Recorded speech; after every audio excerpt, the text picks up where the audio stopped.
જય શ્રી મહાકાલ. મારું નામ છે યુવરાજભાઈ વિરેન્દ્રભાઈ મોરા, ગામ અમરેલી. આજ રોજ સવારે 10 વાગે સરવડા ગામની સીમમાં અમારા સંબંધી એવા પીઠા બાપુ અમરા બાપુ વાળા જે ખેતી કામ કરી રહ્યા હતા, એમને ખેતી કામ વખતે અડકાયું કૂતરું એક આવ્યું અને ડોગ બાઇટ કરી ગયું. તો એમને એમ હતું કે બાજુવાળા ભરવાનું પાળીતું કૂતરું છે, હાથ ફેરવી આગળ અટકાવવા ગયા, પછી અટકાયું હોવાના કારણે બાઇટ ભરી ગયું છે અને અત્યારે ઓલરેડી થોડી કન્ડિશન તમે જોઈ શકો એ રીતના રિફર કરેલા છે. આયા સેન્ટર રાજકોટ લઈ જાય કે ભાવનગર લઈ જાય કે નક્કી નથી. આ સુવિધા અમરેલી હોસ્પિટલમાં નથી. તો સીમિત હતું. સામાન્ય કૂતરું કવડું એનો વાંધો નથી. કૂતરું કવડવા છતાં ડ્રેસિંગ કરાવ્યું, ચલાવાના દરબાર આવ્યા હતા, એને રિફર કરી દીધા રાતોરાત.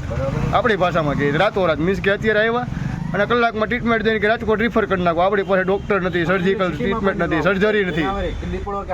અને તો આમાં હાવત દીપડો આ કવડે તો એ બધા ટ્રીટમેન્ટ લેવા આવે, રિફર કરે છે, તેથી બધા ટ્રીટમેન્ટ થાય છે. તો સામાન્ય નસ કાઢી નાખી એવું કહીને હાયર સેન્ટર કર્યા છે બાપુને. એ બાપુને કંઈ પણ થઈ ગયું હોય તો બાપુના જવાબદાર કોણ રહી શકે? ગવર્મેન્ટ હોસ્પિટલ રહી શકે, શાંતાબારીભાઈ ગજેરા ટ્રસ્ટ રહી શકે, વસંતભાઈ ગજેરા રહી શકે કે પછી અમે રહી શકીએ? આનો જવાબ કોમેન્ટ સેક્શનમાં આપજો. જય શ્રી મહાકાલ.